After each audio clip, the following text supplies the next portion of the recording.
mapunta naman po tayo sa TV ratings na inilabas ng AGB Nutam Nielsen Philippines nitong nagdaang Martes, May 14. At bago natin pag-usapan ang TV ratings na lumabas, ay humihiling ako sa inyo na pakisubscribe ang aking YouTube channel, pakiclick ang bell icon para lagi kayong updated sa mga bagong video na ilalabas ko. Salamat!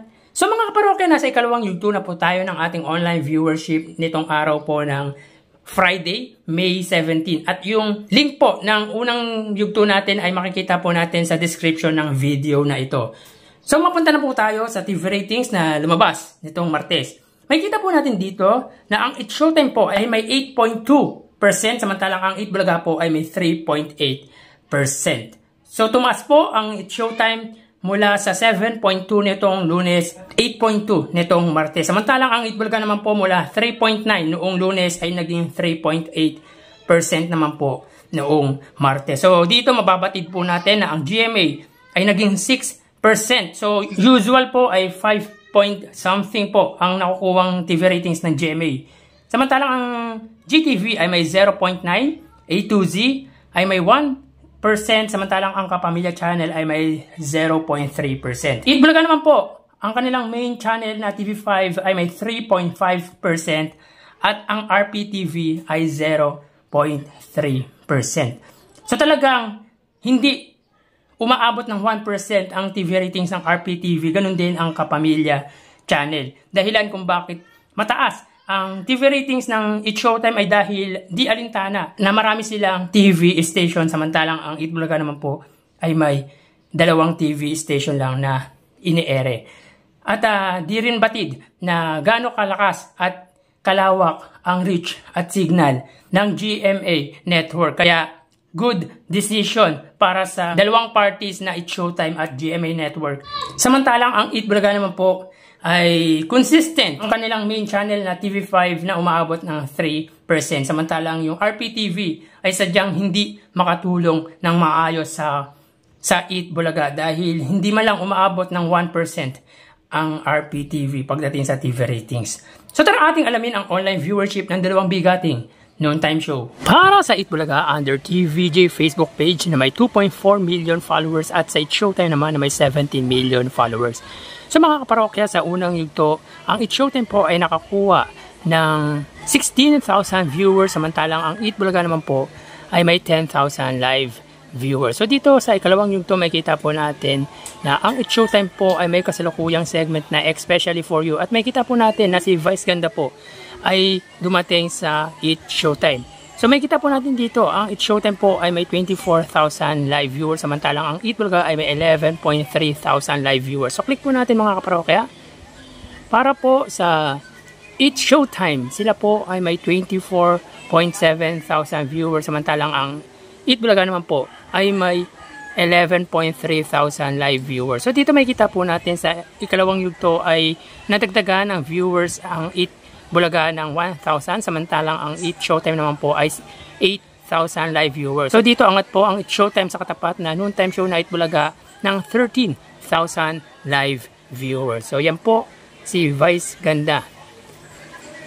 So mapunta naman po tayo sa TV Network YouTube channel at unahin po natin ang GMA Network YouTube channel na may 35.2 million subscribers. Samantalang ang Eat Bulaga naman po, under po yan sa TV5 Philippines na may kasalukuyang subscribers na 1.77 million subscribers.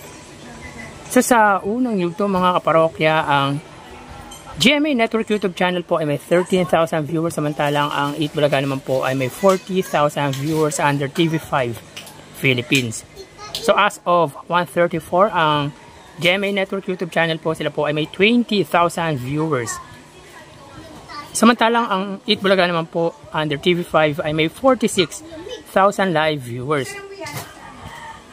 So ulitin po natin, as of 1:34, ang It's Showtime po under GMA ay may 20,000 live viewers at ang Eat Bulaga under TV5 ay may 46,000 live viewers. So dito makikita po natin angat po ang TV5 sa katapat na TV Network YouTube channel ng 26,000 viewers. So dito ang Eat Bulaga po under TV5 ay nadagdagan ng 6,000 viewers, samantalang ang It's Showtime naman under GMA Network ay nadagdagan ng 7,000 live viewers. So mapunta po tayo sa main YouTube channel ng dalawang noontime show para po sa Eat Bulaga under Eat Bulaga TVJ YouTube channel na may 994,000 subscribers. Samantalang sa It's Showtime naman po under ABS-CBN It's Showtime na may 2.221 million subscribers.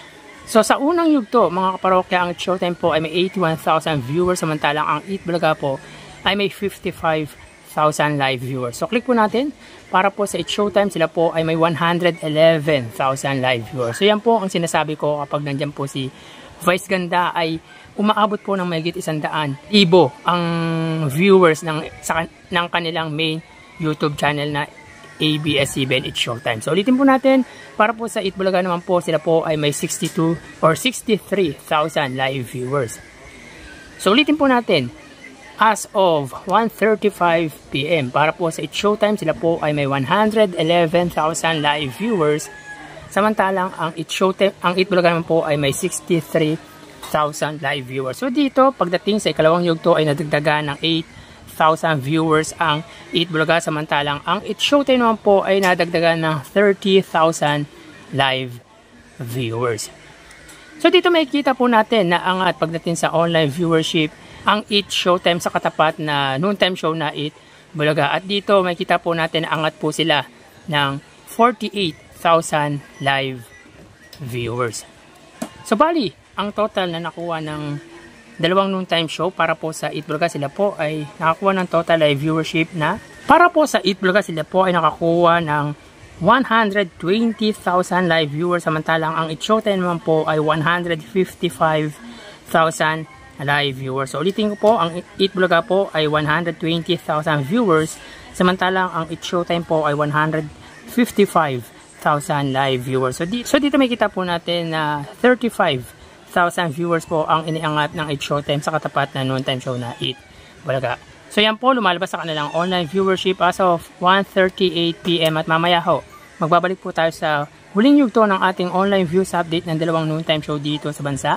Magpapaalam na po muna ako pansamantala. Thank you and God bless.